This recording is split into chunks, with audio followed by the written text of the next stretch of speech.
saya Zawata Lafna, saya mahasiswi Universitas Islam Negeri Araniri, Banda Aceh. Jadi, tujuan saya buat video ini, saya ingin membahas sedikit tentang media pembelajaran. Nah, nanti di sini akan ada 4 poin yang akan saya bahas.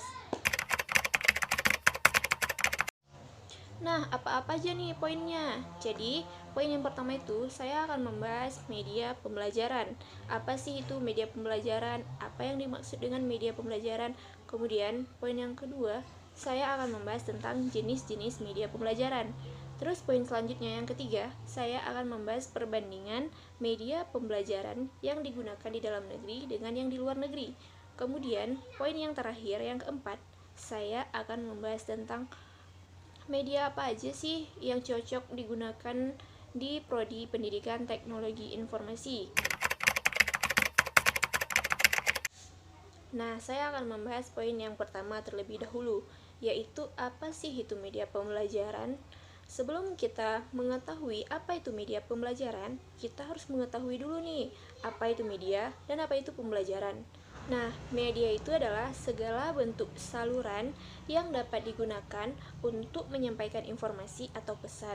Kemudian pembelajaran itu adalah proses belajar mengajar. Nah, jadi yang dimaksud dengan media pembelajaran itu adalah alat bantu proses belajar mengajar atau segala sesuatu yang dipergunakan untuk merangsang pikiran, perasaan, perhatian, kemampuan, dan keterampilan pelajar sehingga dapat mendorong terjadinya proses belajar mengajar.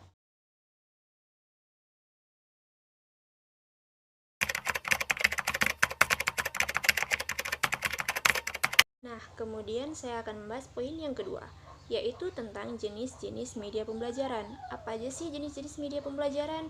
Nah, yang pertama itu ada media visual. Seperti apa sih yang dimaksud dengan media visual itu? Jadi, media visual itu adalah media yang hanya dapat dilihat. Contohnya seperti apa nih? Yaitu contohnya seperti foto, gambar, poster, kartun, dan lain-lain. Yaitu yang hanya dapat kita lihat. Kemudian yang kedua, ada media audio. Nah, yang dimaksud dengan media audio adalah media yang hanya dapat didengar saja. Contohnya seperti apa nih? Seperti kaset, MP3, radio, yaitu yang hanya dapat kita dengar tanpa kita lihat. Kemudian, yang ketiga itu ada media audiovisual, yaitu media yang dapat didengar sekaligus dilihat nih. Contohnya seperti apa? Seperti film. Kita nonton film, kita juga bisa melihat gambar dan mendengar suaranya sekaligus. Jadi itu disebut dengan media audiovisual. Nah, yang keempat ada multimedia. Apa sih multimedia? Yaitu media yang dapat menyajikan unsur media secara lengkap nih. Seperti apa? Contohnya seperti animasi. Yaitu multimedia juga sering identik dengan komputer, internet, dan pembelajaran berbasis komputer. Kemudian, yang terakhir, yang kelima ada media realita. Nah, dari kita dengar namanya aja nih, realita yaitu real atau nyata, yaitu media yang nyata yang ada di lingkungan alam, baik digunakan dalam keadaan hidup maupun sudah diawetkan guys, seperti binatang contohnya.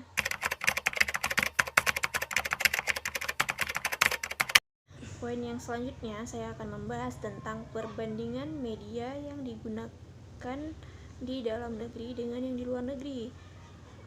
Nah, lebih tepatnya di dalam negeri itu di Indonesia sendiri ya. Jadi di luar negeri itu media pembelajaran yang digunakan sudah masuk ke tahap yang sangat modern. Siswa akan lebih mudah memahami dan menerima materi yang diberikan oleh guru karena mereka dapat melihat secara visual media pembelajaran yang digunakan dalam proses belajar mengajar. Nah guys, sedangkan di Indonesia alat yang digunakan dalam proses belajar mengajar itu masih sangat minim. Jadi siswa akan sulit memahami materi yang diberikan oleh guru. Itulah salah satu perbandingan yang menyebabkan kenapa Indonesia juga lebih tertinggal daripada luar negeri. Nah, kemudian perbandingan selanjutnya itu di Indonesia berlakunya pembagian kelas dengan adanya kelas unggulan dan kelas biasa. Yang dimaksud dengan kelas unggulan yaitu biasanya dibilang dengan kelas para murid pintar.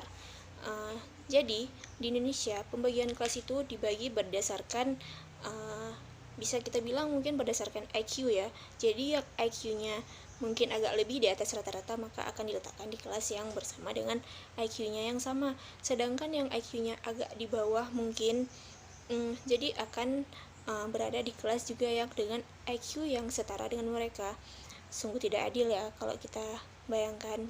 Nah, sedangkan di luar negeri mereka tidak memberlakukan adanya kelas unggulan dengan kelas biasa. Mereka membagi kelas secara sama rata. Mereka membagi kelas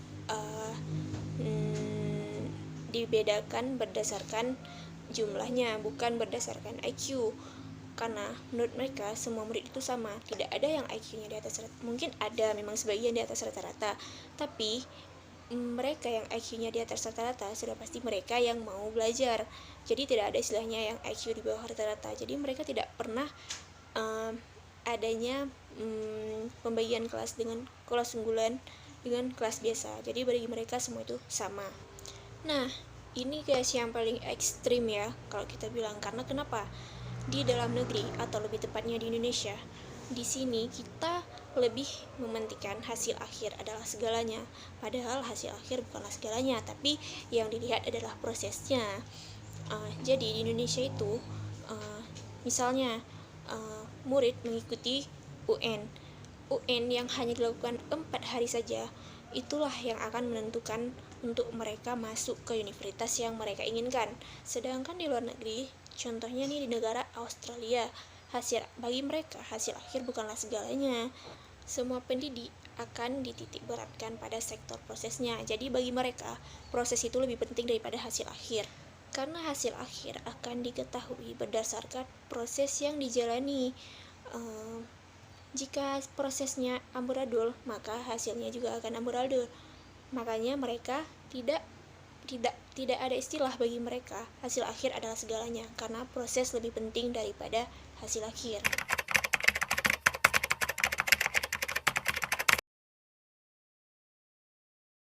Jadi itu dia perbandingan penggunaan media pembelajaran di dalam dengan yang di luar negeri.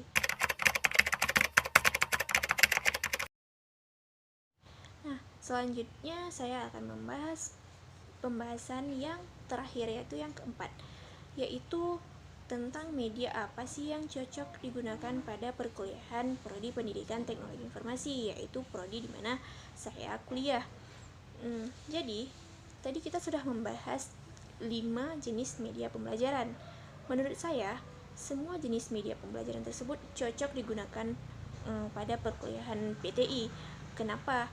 Karena semua media tersebut berhubungan dengan teknologi zaman sekarang. Di dunia teknologi sekarang adalah segalanya berhubung dengan dimana segala sesuatu menggunakan alat-alat modern.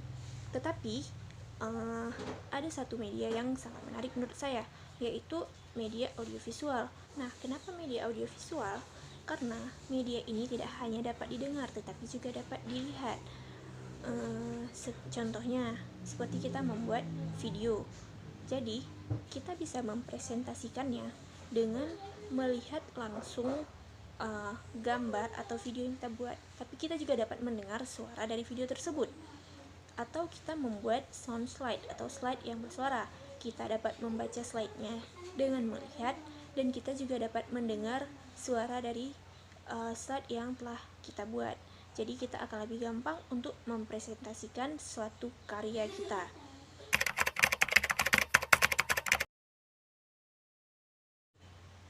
Nah, jadi sekian dulu ya sedikit penjelasan tentang media pembelajaran dari saya. Semoga bermanfaat bagi kalian semua. Assalamualaikum.